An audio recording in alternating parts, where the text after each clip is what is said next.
आज जो है डायनामिक्स 2 इसके एमसीक्यू सोल्व करते हैं, उसके बाद न्यूमेरिकल सोल्व करेंगे।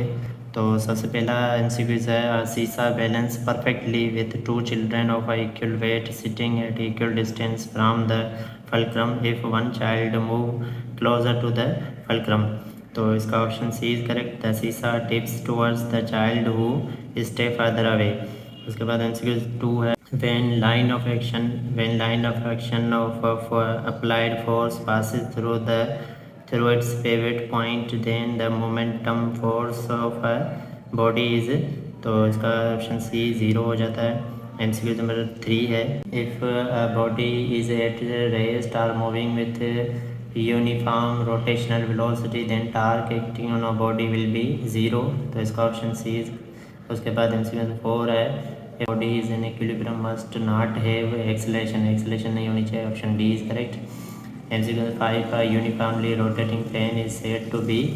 इसका होगा डायनामिक्स इक्विलिब्रियम ओनली। उसके बाद एमसीक्यू 6 है, you throw a weight fishing net into the calm lake, its net sink it open fully under water, the spreading out it mesh eventually compared to the moment it left your hand, where is the net center of mass now। तो इसका option जो है B is correct, lower at water column. तो उसके बाद MCQ 7 है, a tip हो rope a tie rope walker is carrying a long pole with walking across a rope, the stability of walkers is affected if pole is. तो इसका pole जो है option B is correct, long and place horizontal. उसके बाद MCQ 8 है, it is more difficult to walk on a slippery surface than a non slippery because of reducing friction होता है। इसका ऑप्शन ए इज करेक्ट। उसके बाद MCQ number जो है 9 है, for object moving with terminal velocity acceleration. तो acceleration 0 होती है, C is correct. MCQ 10 correct order of comparing for the terminal speed of rain drops snowflake and hailstone. तो इसका ऑप्शन जो है A is correct. A is correct होता है, rain drop snowflake snowflake and hailstone. MCQ 11, you are trying to lose nut using a spinner but it's not working, in order to open the nut you need to। तो इसका होता है कि A option, insert a pipe of increasing length of spinner. A option is correct. MCQ 12, the force that always change the direction of velocity and its not magnitude called. तो इसका होता है centimetre force. Option C is correct. MCQ 13, the reason that car moving on a horizontal road get throw out the road while taking a turn. तो इसका होता है कि B option, rolling friction between the tyre and road. B option is correct. 14, a car drive at steady speed around the perfectly circular track। तो इसका होता है कि जो होता है both acceleration and net force point inward होता है, यानी D option is correct. MCQ 15, satellite of a mass M is revolving around the earth with orbital velocity v, if mass of a satellite is double then speed will be। तो speed इसकी same रहती है, remain same. Option D is correct. अब numerical solve करते हैं। तो पहला numerical से calculate the torque acting on a spinner of length 20 centimetre if loosing nut by force is 15 newton, if same nut is be loosing by the force is 100 newton, what will be the length of a spinner. तो इस question में से सबसे पहले जो हमें torque मालूम करना है, जो पहले जो फोर्स मिली हुई है वो कितनी मिली हुई है, 15 न्यूटन। तो पहला जो हमें 15 न्यूटन मिला हुआ, उसके बाद जो पहली लेंथ मिली हुई है वो मिली हुई है 20 सेंटीमीटर। इस सेंटीमीटर को मीटर में कन्वर्ट करें तो हो जाता है 0.2 मीटर। उसके बाद जो हमें क्या यहाँ पे मालूम करनी है, और फोर्स 2, जब फोर्स इंक्रीज हो जाती है यानी 100 न्यूटन हो जाती है, उसके बाद हमें टार्क मालूम करना है। तो सबसे पहले जो हमें मालूम करना है इसमें से टार्क मालूम करना है। फिर कह रहा है कि अगर फोर्स इंक्रीज़ हो जाती है 100 न्यूटन, उसके बाद जो लेंथ उस स्पिनर की कितनी होगी वो कैलकुलेट करनी है। फार्मूला यही लगेगा टार्क का, डी क्रॉस एफ या ए आर क्रॉस एफ, जो भी लिखे। तो इसी फार्मूले में वैल्यू पुट करके हम सॉल्यूशन सोल्व करते हैं। सबसे पहले जो हमें टार्क मालूम करना है, तो लेंथ जो मिली हुई है पहले ये पुट करेंगे, यानी 0.2 मल्टीप्लाई बाय फोर्स कितनी पुट करेंगे, 50। तो इनको आपस में मल्टीप्लाई कर देंगे तो हमारे पास जो आ जाएगा टार्क कितना आ जाएगा, 10 न्यूटन मीटर आ जाएगा, टार्क का यूनिट है। अब कह रहा है कि टार्क यही लगेगा लेकिन फोर्स जो है इंक्रीज़ होकर हो जाती है 100 न्यूटन, तो उसके बाद जो हमें लेंथ कितनी होगी वो मालूम करनी है। तो फार्मूला वही लगेगा, यानी tau is equal to D cross F. अब इसको D2 कह लीजिए, इसको F2 कह लीजिए, ये टार्क 1 पहले वाला ही। तो यहाँ से D मालूम करनी है, तो इस तरह से D हो जाता है, इधर मल्टीप्लाई हो रहा है, उधर जाकर टार्क से F2 यानी डिवाइड करेगा। तो टार्क हमें कितना मिला हुआ है 10 न्यूटन मीटर, और फोर्स 2 यानी फोर्स 2 हमें कितनी मिली थी, वो मिली थी 100 न्यूटन। तो ये पुट कर देंगे इस यहाँ पे 100 न्यूटन, न्यूटन न्यूटन से कैंसिल हो जाएगा, 10 का टेबल इस पर 1 टाइम, इस पर 10 टाइम, तो यहाँ पे हो जाएगा 1/10 मीटर। तो 1/10 को अब पॉइंट में डेसिमल में करोगे तो हो जाता है 0.1 मीटर। तो ये आ गया हमारे पास, D2 भी आ गया 0.1 मीटर। रिजल्ट में लिख लेते हैं। तो रिजल्ट में पहले जो टार्क हमारे पास कितना आया, वो आया 10 न्यूटन मीटर, और उसके बाद D2 कितना आया 0.1 मीटर। तो ये रिजल्ट आ गई, रिव्यू कर लेते हैं। ये था क्वेश्चन में से हमने डेटा लिखी, डेटा में से सॉल्यूशन, और सॉल्यूशन के बाद हमारी ये आ गई रिजल्ट। मीटर में आ गया, इसको सेंटीमीटर में फिर से कन्वर्ट करना चाहें तो इसको क्या कर देंगे, 0.1 को मल्टीप्लाई कर दो 100 सेंटीमीटर से, तो ये हो जाता है 10 सेंटीमीटर। तो रिज़ल्ट आप 0.1 मीटर मिलियन में रखें या 10 सेंटीमीटर, तो भी बात सेम है। तो यहाँ पे रिज़ल्ट आप वैसे ही रख सकते हैं 10 सेंटीमीटर में, ठीक है। तो बुक वाला आंसर हमें चाहिए तो सेंटीमीटर में आ गया, या 10 सेंटीमीटर, और ये हमारे पास आ गया न्यूटन मीटर। सोल्व करते हैं। Long uniform steel bar of length 1 metre is balanced by pivot at its middle. The two mass M1 and M2 are suspended at the distance 0.2 meter and 0.3 respectively from the pivot. The ignoring mass of a steel bar, if mass M1 is 0.6 kg, find the mass 2। तो हमें मास 2 मालूम करना है, तो यहाँ से question number 2 की जो है डेटा लिख लेते हैं। तो यहाँ पे हमने डेटा लिखी, जो लेंथ पहले हमें मिली हुई डिस्टेंस वो कितना मिला हुआ है 0.2 मीटर, उसके बाद D2 कितना मिला हुआ है 0.3 मीटर, और M1 कितना मिला हुआ है 0.6 kg। ये दोनों, ये जो पेवेट पे कहाँ पे बैलेंस है, 1 मीटर लॉन्ग जो रोड है उस पर बैलेंस है, ठीक है। तो यहाँ से हम क्या करना है, M2 मालूम करना है। फार्मूला कौन सा लगेगा, M2 is equal to D1 multiply M1 divided by D2। अच्छा, ये कहाँ से है, ये टार्क वाला फार्मूला है, तो टार्क के फार्मूले से हमने ड्रा किया।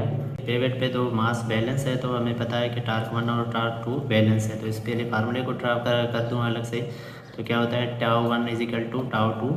तो यहाँ पे अगर मास का रोल है तो फोर्स लगेगी ड्यू टू वेट वाली, तो क्या होगा D क्रॉस W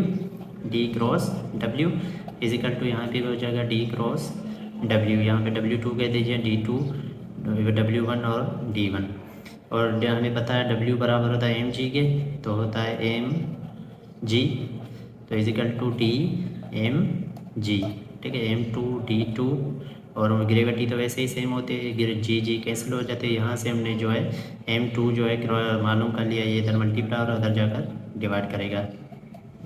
तो ये फार्मूला बेसिकली यहाँ से आ गया, D2 इजिकल टू D1 वाला, ठीक है। यहाँ पे पुट कर दिया, इसी फार्मूले के अंदर वैल्यू पुट करके हम सॉल्यूशन सॉल्व करते हैं। फार्मूला ये लगेगा, उसके बाद सॉल्यूशन सॉल्व करते हैं।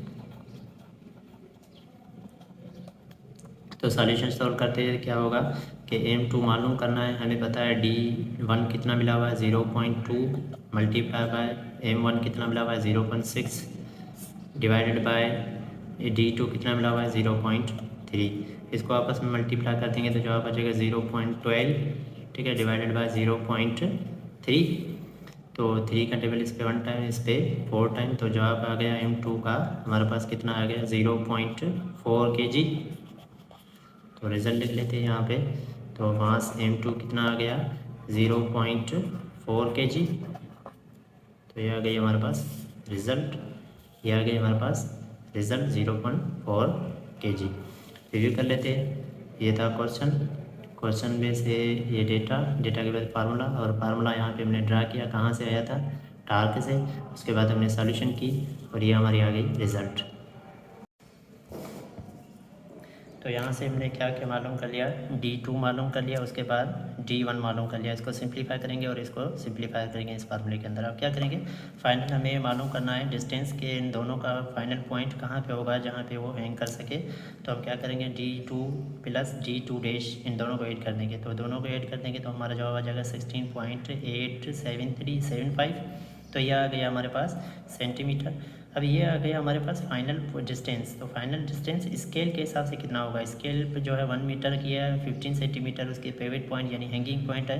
तो हम मालूम क्या करेंगे, 15 जो हैंगिंग पॉइंट में से ये डिस्टेंस फाइनल क्या करेंगे, माइनस कर देंगे। माइनस करने के बाद जो फाइनल हमारे पास डिस्टेंस आ जाता है स्केल के हिसाब से वो कितने पे हैंग करेगा, वो होगा 33.125 सेंटीमीटर। तो यह आ गई रिजल्ट। रिव्यू कर लेते हैं। ये था क्वेश्चन में से डेटा के बाद सॉल्यूशन के बाद हमारी आ गई रिजल्ट। क्वेश्चन नंबर 3 सॉल्व करते हैं। 2 masses of 150 gram and 100 gram are hanging at the position of 65 centimetre and 80 centimetre respectively on a uniform meter rod pivot at 50 centimeter mark at show. Where should be the third mass of 400 gram be positioned at the balance of a rod. तो हमें यहाँ पे दो masses जो मिले हुए, एक side पे जो है 250 ग्राम है, 250 ग्राम और 100 ग्राम है, दूसरी साइड पे 400 ग्राम है। तो इन दोनों को बैलेंस करके हमें जो है फाइनल जो है 250 और 100 ग्राम जो यहाँ पे मिलेगा उनकी पोजीशन हमें मालूम करनी है। तो यहाँ से सबसे पहले हम क्या से सॉल्यूशन करना है। सबसे पहले जो मास हमें मिला हुआ है 150 ग्राम, उसके बाद जो मास मिला हुआ है 100 ग्राम, और यहाँ पे डिस्टेंस हमें मालूम करना है। पहले जो पिवट पॉइंट पे एग्जिस्ट करता हुआ है 65, तो जहाँ से हैंग कर रहा है वो कितनी कर रहा है 50, तो इसमें से माइनस कर देंगे तो हमारा फाइनल जो है रिजल्ट मिल जाएगा हमारे पास 15 सेंटीमीटर हमारा फाइनल डिस्टेंस मिल गया है। उसके बाद ये जो हैंग कर रहा है वो कितने डिस्टेंस पे हैंग कर रहा है 80 सेंटीमीटर पे कर रहा है, ठीक है। तो 80 सेंटीमीटर हम हैंगिंग पॉइंट कितनी है 50 सेंटीमीटर, तो माइनस कर देंगे तो हमारे पास D1 जो आ जाएगा 30 सेंटीमीटर। तो यहाँ से इसी दो फार्मूले से हम क्या मालूम करेंगे, D2 मालूम करेंगे और D2 डैश मालूम करेंगे। फिर इन दोनों को ऐड करके हम फाइनल का फेवरेट पॉइंट मालूम कर सकते हैं, ठीक है। तो पहले हम इसी सॉल्यूशन करते हैं, इसी को मालूम करते हैं D2 को यहाँ से मालूम करेंगे, ठीक है। M1 कितना मिला हुआ है 250 ग्राम मल्टीप्लाई बाय डिस्टेंस 1 कितना मिला हुआ है 15 सेंटीमीटर डिवाइडेड बाय मास 1 कितना, मास 2 कितना मिला हुआ है 400 ग्राम। यहाँ पे रख लेते हैं D2 डैश का, तो मास 1 कितना मिला हुआ है 100 ग्राम मल्टीप्लाई बाय डिस्टेंस कितना मिला हुआ है 30 सेंटीमीटर डिवाइडेड बाय मास 2 कितना मिला हुआ है वही 400 ग्राम, क्योंकि स्केल पे जो है सेकेंड पॉइंट पे यही बैलेंस कर रहा है 400 ग्राम। तो इनको सिंप्लीफाई कर देंगे तो हमारे पास D2 आ जाएगा, हमारे पास कितना आ जाएगा, इनको सिंप्लीफाई करेंगे तो आ जाएगा 9.375 सेंटीमीटर, और इनको सिंप्लीफाई करेंगे तो हमारे पास जवाब कितना आ जाता है D2 डैश का आ जाता है, हमारे पास जवाब कितना आ जाता है 7.5 सेंटीमीटर। अब क्या कर देंगे, इन दोनों को ऐड करके हम फाइनल पोजीशन मालूम कर सकते हैं, यानी D डैश हमें मालूम करना है। तो क्या कर देंगे D2 प्लस D2 डैश इनको ऐड कर देंगे। तो यहाँ पे ऐड कर देंगे कितना हो जाता है 2 मालूम कर लिया, उसके बाद D1 मालूम कर लिया। इसको सिंप्लीफाई करेंगे और इसको सिंप्लीफाई करेंगे इस फार्मूले के अंदर। अब क्या करेंगे, फाइनल हमें मालूम करना है डिस्टेंस के इन दोनों का फाइनल पॉइंट कहाँ पे होगा जहाँ पे वो हैंग कर सके। तो हम क्या करेंगे D2 plus D2 dash in दोनों को ऐड कर देंगे। तो दोनों को ऐड कर देंगे तो हमारा जवाब आ जाएगा 16.87375। तो यह आ गया हमारे पास सेंटीमीटर। अब ये आ गया हमारे पास फाइनल डिस्टेंस। तो फाइनल डिस्टेंस स्केल के हिसाब से कितना होगा, स्केल पे जो है 1 मीटर की है, 15 सेंटीमीटर उसके पेविट पॉइंट यानी हैंगिंग पॉइंट है। तो हम मालूम क्या करेंगे 15 जो हैंगिंग पॉइंट में से ये डिस्टेंस फाइनल क्या करेंगे माइनस कर देंगे। माइनस करने के बाद जो फाइनल हमारे पास डिस्टेंस आ जाता है स्केल के हिसाब से वो कितने पे हैंग करेगा, वो होगा 33.125 सेंटीमीटर। तो यह आ गई रिजल्ट। रिव्यू कर लेते हैं। यह था क्वेश्चन में से डेटा के बाद सॉल्यूशन के बाद हमारी आ गई रिजल्ट। क्वेश्चन नंबर 4 सॉल्व करते हैं। Car is weighing 1200 gram 1200 kg inter in round about with diameter is 60 meter at the speed is 25 kilometer per hour. Calculate the centripetal force acting on a car it navigate कर। तो हमें centripetal force मालूम करनी है। Question number 4 की हम data लिख लेते हैं। सबसे पहले जो हमें कार का जो मास मिला हुआ है कितना मिला हुआ है 1200 kg। उसके बाद जो वेलोसिटी हमें मिली हुई है वो कितनी मिली हुई है 25 किलोमीटर पर आवर। ठीक है, इस किलोमीटर पर आवर को हम मीटर पर सेकेंड में कन्वर्ट करेंगे तो 25 मल्टीप्लाई बाय 1000 डिवाइड बाय हो जाता है 3600, क्योंकि एक घंटे के अंदर इतने सेकेंड आती है। 2 0 यहाँ से कैंसिल, 2 0 यहाँ से कैंसिल, तो 2 का टेबल इनको आपस में मल्टीप्लाई कर देंगे और डिवाइड कर देंगे और डिवाइडेड बाय कर देंगे 36 से। तो 36 से हम करेंगे तो हमारे पास वेलोसिटी आ जाती है 6.94 मीटर पर सेकेंड के अंदर हमने कन्वर्ट कर लिया। उसके बाद जो रेडियस हमें मिला हुआ है यहाँ पे हमें मिला हुआ है डायामीटर। ठीक है, तो डायामीटर बेसिकली होता है यानी D2 रेडियस का फार्मूला होता है D/2 यानी डायामीटर का हाफ हो जाता है। तो डायामीटर कितना मिला हुआ है 60 मीटर 2 तो हो जाता है 30 मीटर हो जाता है रेडियस। रेडियस में मिल गया, वेलोसिटी में मिल गई, तो मास हमें मिला हुआ इसी फार्मूला लगेगा F=mv²/r। इसी फार्मूले में वैल्यू पुट करके हम सॉल्यूशन सॉल्व करते हैं। तो मास कितना मिला हुआ है 1200 kg मल्टीप्लाई बाय वेलोसिटी कितनी है 6.94 डिवाइडेड बाय उसका स्क्वायर और डिवाइडेड बाय कितना रेडियस में मिल गया है 30। ठीक है, 0 यहाँ से कैंसिल, 0 यहाँ से कैंसिल, 3 का टेबल इस पर 1 टाइम, 3 का टेबल इस पर 4 टाइम, यहाँ पे आ गया 40। तो 40 मल्टीप्लाई बाय अंडर रेडिकेट 6.94 का स्क्वायर ले लेते हैं। ठीक है, तो हमारा जवाब आ जाएगा 40 मल्टीप्लाई बाय कितना हो जाता है 48.1636। इसको 40 से मल्टीप्लाई कर देंगे तो हमारा जवाब आ जाता है इक्वल टू फोर्स का जवाब आ जाता है। इनको मल्टीप्लाई कर देंगे, इसका स्क्वायर निकाला तो ये आ गया, इसको मल्टीप्लाई कर देंगे तो जवाब आ जाता है 91929 न्यूटन। ठीक है, तो ये आ गया हमारे पास रिजल्ट।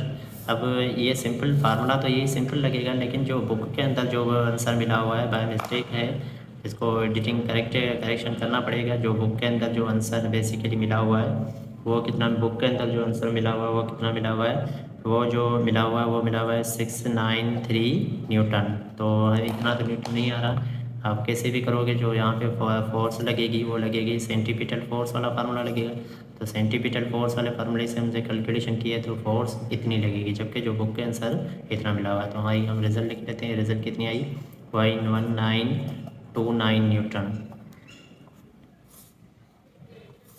तो रिव्यू कर लेते हैं, ये था क्वेश्चन में से डेटा में से हमने सॉल्यूशन की, सॉल्यूशन के बाद हमारे आ गई ये रिजल्ट।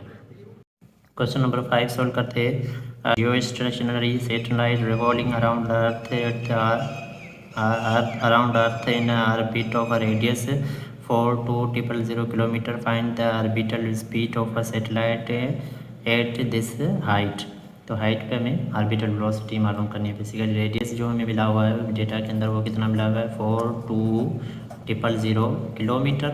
उस किलोमीटर को अगर कन्वर्ट करें और साइंटिफिक नोटेशन में करें तो 3 0 ये एक 3 0 किलोमीटर में आते हैं, तो होता है 42 10 हो जाता है 6 मीटर के अंदर हमने कन्वर्ट कर लिया। इसके बाद जो यहाँ पे जो ग्रेविटी की वैल्यू लगेगी वो लगेगी 9.8 और मास ऑफ अर्थ होता है 6×10⁴ kg। और ग्रेविटी कितने, ग्रेविटेशनल कांस्टेंट कितना होता है वो होता है 6.610⁻11। तो ये इसी के हम रुका किया यहाँ पे वेलोसिटी, और जो फार्मूला यहाँ पे लगेगा वो कौन सा लगेगा, ऑर्बिटल वेलोसिटी का फार्मूला लगेगा। वो फार्मूला है V=अंडर रेडिकेट gm mass of earth divided by radius.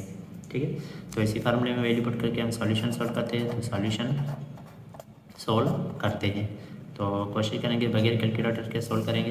तो यहाँ पे जो हम डेसिमल के बाद पॉइंट जो है वो नहीं लिखेंगे नंबर। ठीक है, तो ग्रेविटेशनल कांस्टेंट कितना है 6×10⁻11 मल्टीप्लाई बाय मास ऑफ अर्थ कितना है 6×10⁻24 डिवाइडेड बाय रेडियस कितना मिला हुआ है 42 10⁻6।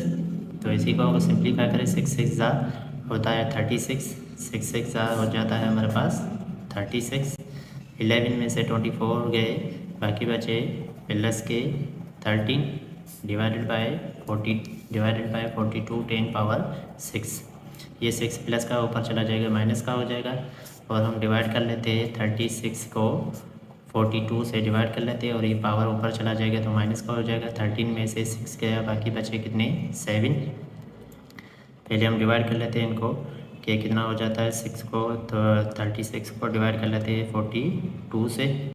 अंडर रेडिकेट 0.857 और 10 पावर हमारे पास आ गया 7। इसको सिंप्लीफाई कर लेते हैं, तो इसको सिंप्लीफाई कर लेते हैं अंडर रेडिकेट, तो हमारे पास जवाब आ जाता है 3052 मीटर पर सेकेंड। तो इसी मीटर पर सेकंड को किलोमीटर में कन्वर्ट करना है, तो क्या करेंगे 1000 से सिंपली डिवाइड कर देंगे, हमें किलोमीटर में जाना चाहिए, ठीक है। तो हो जाता है 3.052 किलोमीटर पर सेकंड। तो ये आ गई हमारे पास रिज़ल्ट, ये आ गई हमारे पास रिज़ल्ट। तो रिव्यू कर लेते, ये था क्वेश्चन के बाद हमने डेटा पुट की, डेटा में से हमने सॉल्यूशन सॉल्व किया, और सॉल्यूशन के बाद हमारी ये आ गई रिज़ल्ट।